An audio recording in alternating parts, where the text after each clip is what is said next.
Morning children. इसके पहले हम लोग पाठ ईदगाह के प्रश्नों की चर्चा कर रहे थे और हम लोगों ने वहाँ तक किया है कि पैराग्राफ को पढ़ करके उसमें से प्रश्नों के उत्तर लिखिए। तो अभी तक हम लोगों ने मेरे ख्याल से लगभग हम लोगों ने वहाँ तक किया है प्रश्न कि प्रश्न नंबर 4 तक हम लोगों ने कर चुके हैं। और आज हम करेंगे कौन सा प्रश्न हम 5वां पढ़ेंगे कि परिच्छेद के आधार पर अपने साथियों से पूछने के लिए 3 प्रश्न बनाइए। बराबर, तो 3 प्रश्न हमें बनाना है इसके अंदर से। तो पहला प्रश्न होगा कि भारतीय समाज में युगों से प्रवाहित होती रही। बराबर, फिर दूसरा प्रश्न होगा कि सभी धर्म का मूल क्या है। और फिर तीसरा प्रश्न कि परोपकार के लिए क्या करते हैं। बराबर, कि परोपकार के लिए क्या करते हैं। और उसके बाद फिर छठा प्रश्न है कि छठा प्रश्न है कि इस परिच्छेद को उचित शीर्षक दीजिए। परिच्छेद यानी पैराग्राफ, शीर्षक यानी टाइटल। जो पैराग्राफ है जिसमें सबने 5 प्रश्न लिखे, अब उसमें से एक उसी में से हमको एक नाम देना है। तो उसका शीर्षक होगा परोपकार की महिमा। बराबर, अब हम पढ़ेंगे बच्चों यहाँ पर चौथा प्रश्न। तुम भी हमीद की तरह किसी न किसी मेले में गए होंगे, वहाँ तुमने क्या क्या खरीदा और क्यों। तो बच्चों इस चौथा जो प्रश्न है, इस प्रश्न के उत्तर आप अपने अनुमान लगाकर सोच करके आपको खुद ही लिखना है। तो ये उत्तर तो आप खुद लिखेंगे, इसलिए यह उत्तर मैं आपको लिखकर नहीं भेज रही हूँ। और 5वां प्रश्न है कि यदि तुम मेले से अपनी दादी के लिए कुछ खरीदना हो तो क्या खरीदेंगे और क्यों। दादी यानी ग्रैंड मदर्स, जिसे बोलते हैं कि पापा ने मम्मी। बराबर, तो पापा ने मम्मी के लिए आप क्या खरीदेंगे वो भी आप पर डिपेंड करता है और आपको खुद ही सोच के इसके उत्तर लिखने हैं। बराबर, इसलिए इसके उत्तर मैं आपको भेज नहीं रही हूँ। अब हम आगे पढ़ेंगे ईदगाह पाठ के अभ्यास। यहाँ पर ख़त्म हो गया अभ्यास के प्रश्न। अब आगे बच्चे हम पढ़ेंगे स्वाध्याय के प्रश्न। बराबर, तो स्वाध्याय के प्रश्न यहाँ पर हम देखते हैं कि यहाँ पर प्रश्न दिया हुआ है कि प्रश्न यहाँ पर है कि रोजे के दिन मुसलमान क्या करते हैं।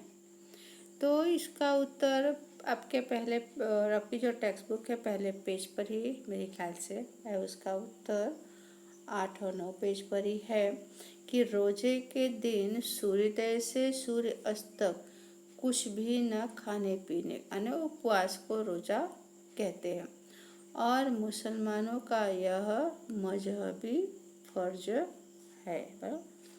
फिर दूसरा प्रश्न है कि रमजान ईद के दिन मुसलमान लोग कहाँ जाते हैं। तो ये तो बच्चों आप लोग अच्छी तरह से आंसर आता होगा कि रमजान ईद के दिन मुसलमान नमाज पढ़ने के लिए ईदगाह जाते हैं। अब तीसरा प्रश्न है कि दुकानों में कौन कौन से खिलौने मिल रहे हैं। ये भी आपको अच्छी तरह से इसका उत्तर आता होगा। बराबर, कि दुकानों में सिपाही, गुजरिया, राजा, वकील, भिश्ती, धोबी आदि मिट्टी के खिलौने मिल रहे हैं। बराबर, तो आप लोगों के सब आता ही होगा अच्छी तरह से। अब यहाँ पर हम देखते हैं बच्चों कि प्रश्न नंबर 2 यहाँ पर दिया हुआ पेंसिल के शेप में। किसके शेप में? पेंसिल के शेप में यहाँ पर दिया हुआ है प्रश्न। बराबर, तो यहाँ लिखा है कि पेंसिल में लिखित शब्दों को क्या करना है कि पेंसिल में लिखित शब्दों का समानार्थी विरोधी शब्द लिखिए। कि पेंसिल से बनाया हुआ है उसके अंदर समानार्थी शब्द दिया हुआ और हमें एक समानार्थी शब्द भी लिखना है। यहाँ देखो दिया हुआ है। बराबर, यहाँ देखो समानार्थी शब्द है और यहाँ देखो विरोधी शब्द है। बराबर, और यहाँ पर देखो शब्द दिया हुआ, जैसे यहाँ पर दिया हुआ शीतल, तो शीतल का समानार्थी क्या होगा? ठंडा। बराबर, अब ठंडा का यहाँ पर उष्ण होगा, तो आप लोग बोलेंगे ठंडा है, तो ठंडा का गर्म नहीं, बराबर। तो ठंडी तो गर्मी होगी, बराबर, ठंडी तो गर्मी। यहाँ पर शीतल का क्या हुआ, ठंडा, तो ठंडा का यहाँ अपोजिट हुआ उष्ण, बराबर। उष्ण आपको हम लिख करके भेजेंगे, अब चिंता करने की जरूरत नहीं है। उसके बाद यहाँ पर शब्द है प्रसन्न। क्या है, प्रसन्न, सॉरी। तो शब्द यहाँ पर दिया हुआ है प्रसन्न। तो प्रसन्न का समानार्थी शब्द होगा खुश, बराबर। अब खुश का यहाँ पर अपोजिट क्या हो जाएगा, यहाँ पर हो जाएगा खिन्न। क्या होगा, खिन्न। तो वैसे यहाँ पर समानार्थी शब्द दिया है गरीब, बराबर। तो गरीब होगा दीन, बड़ी दिन की मात्रा, बराबर। तो उसका विरोधी क्या होगा, यानी अपोजिट क्या होगा, अमीर। यहाँ पर दिया हुआ समानार्थी शब्द अंधकार, बराबर।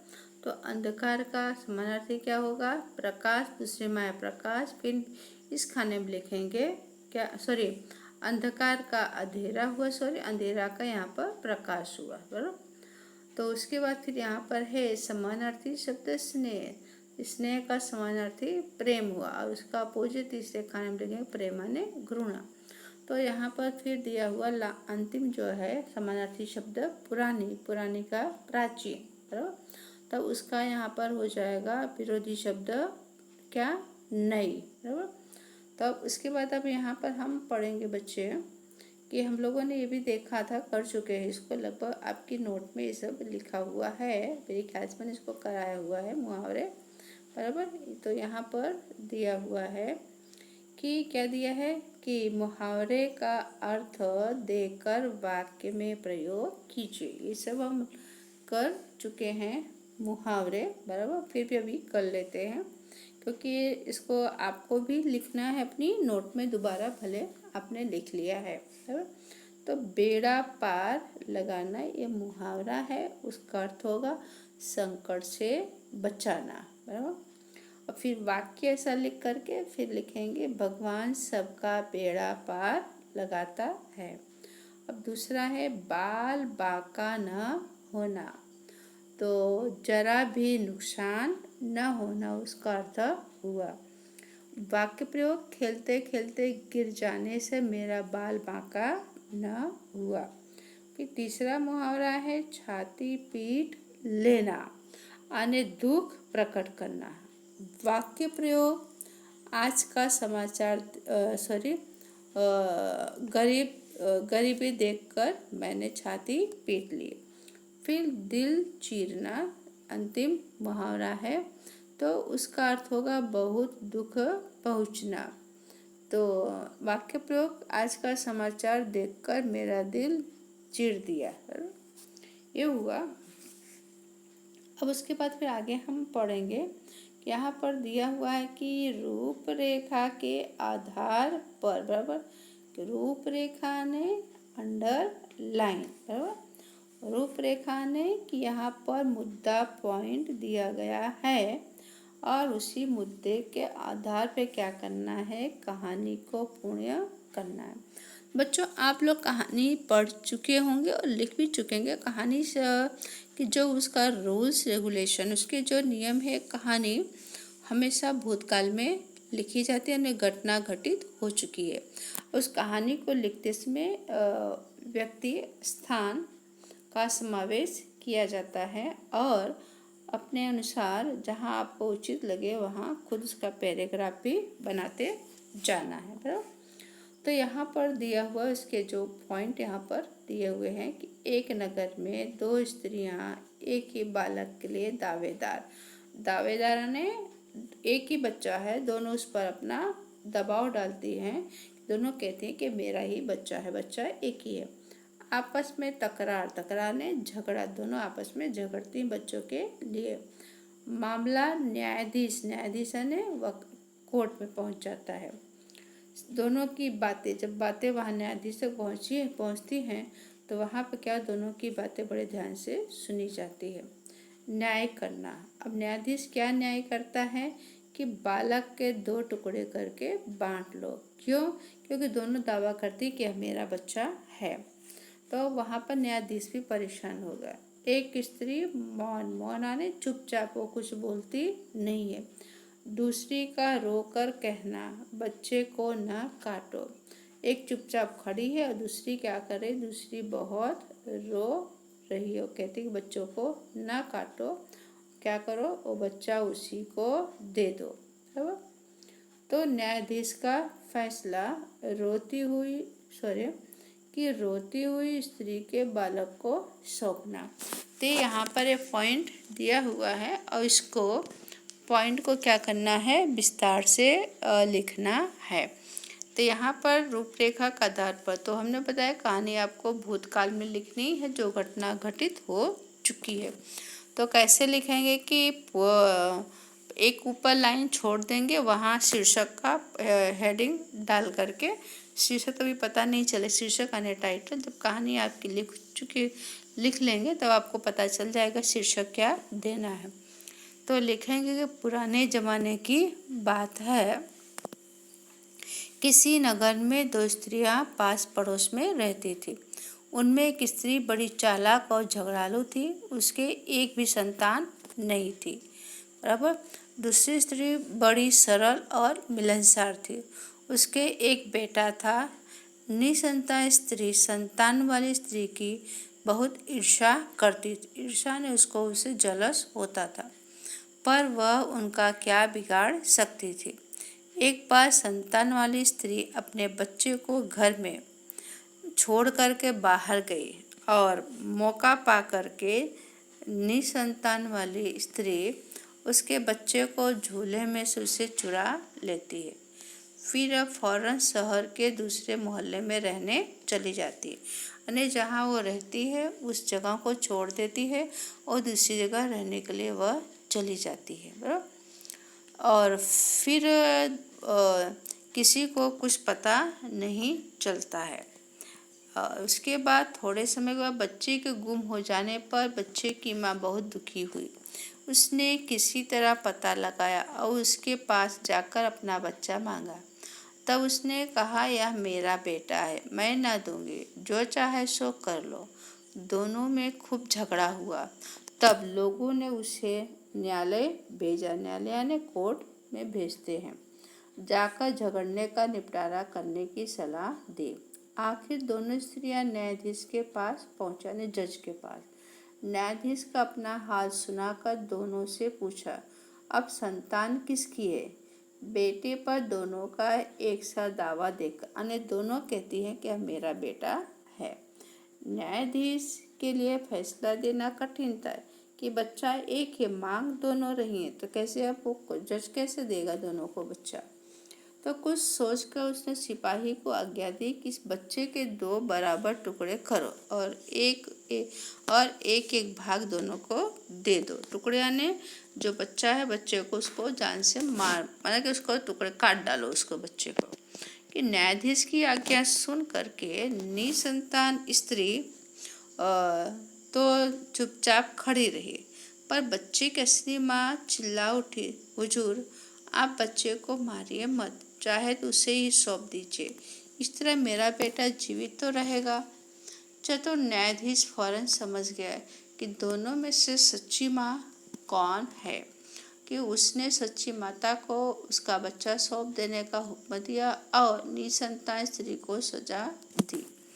तो बच्चों, इस कहानी से क्या सीख मिली हमें? तो सच्चा प्रेम निस्वार्थ होता है, आखिर सत्य की ही विजय होती है। और हमने वहाँ पर ऊपर शीर्षक का हेडिंग डाला था। बराबर। तब शीर्षक क्या होगा, टाइटल क्या हम देंगे, कि टाइटल हम यह देंगे कि सच्ची माँ या माँ की ममता। बराबर। अब ऐसे यहाँ पर एक कहानी और दी हुई है कि देखते हैं, यहाँ पर है कि 5वां प्रश्न, निम्नलिखित अपूर्ण कहानी को अपने शब्दों में पूर्ण कीजिए। कहानी अपूर्ण है। बराबर। तो यहाँ पर मौसम में ठंडक पड़ने लगी। माँ सोचने लगे कि ढेर सारे स्वेटर बनाकर बेचने, जिससे अंकित की 10वीं कक्षा की फीस और पढ़ाई। देखो कि माँ कितना हार्ड वर्किंग करती है अपने बच्चे को पढ़ाने के लिए, कि ठंडी के समय क्या कर रही है, स्वेटर, गर्म कपड़े बना कर वो बेचती है, जिससे बच्चों को अच्छी तरह से पढ़ाने का खर्चा निकल आए। अंकित के पापा नहीं थे, एक बड़ी बहन थी। अंकित अपने घर में समृद्धि लाने के प्रति सोचता रहता। बराबर। समृद्धि यानी कि उसका घर क्या रहे, धन धान से, दौलत से, पैसे से बढ़ जाए, भरा रहे और किसी भी तरह की तकलीफ ना हो। तो अब इस कहानी को विस्तार से कैसे लिखेंगे बच्चों? तो गर्मी की छुट्टियां थी, बराबर। अभी कहानी को हम विस्तार कर रहे हैं। और अंकित अपने मामा के घर मुंबई आया हुआ था। उन दिनों टीवी पर कौन बनेगा करोड़पति कार्यक्रम चल रहा था। मामा को प्रोत्साहन और सहायता से अंकित ने केबीसी के संचालकों से संपर्क किया।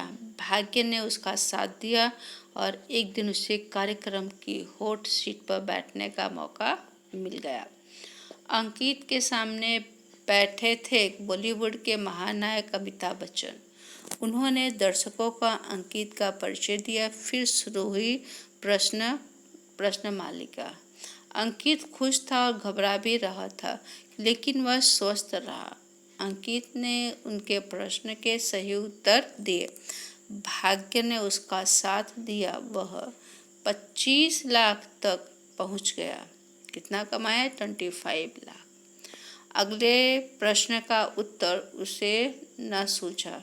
उसकी चारों लाइफ लाइनें खत्म हो चुकी थी। अंकित ने गेम से क्विट करने का निश्चय किया। अमिताभ बच्चन के हाथों 25 लाख का चेक पाकर उसकी खुशी का ठिकाना न रहा। अब अंकित की माँ को ढेर सारे स्वेटर बनाने, अंकित की पढ़ाई का खर्च निकालने की चिंता करनी नहीं पड़ेगी। तो बच्चों, हमें लगता है कि हमारे पेरेंट्स हमारे लिए इतनी तकलीफ करते हैं, तो हमें भी, आप लोगों को भी ध्यान देना है कि बच्चे पेरेंट्स इतना हमारे पीछे खर्चा कर रहे हैं, तो हमें भी क्या ध्यान लगा कर पढ़ाई करना है और उनके पैसे की बर्बादी ना हो पाए। तो यहाँ पर हमारे ईदगाह पाठ के अभ्यास और स्वाध्याय के प्रश्नों की चर्चा यहाँ पर समाप्त हुई।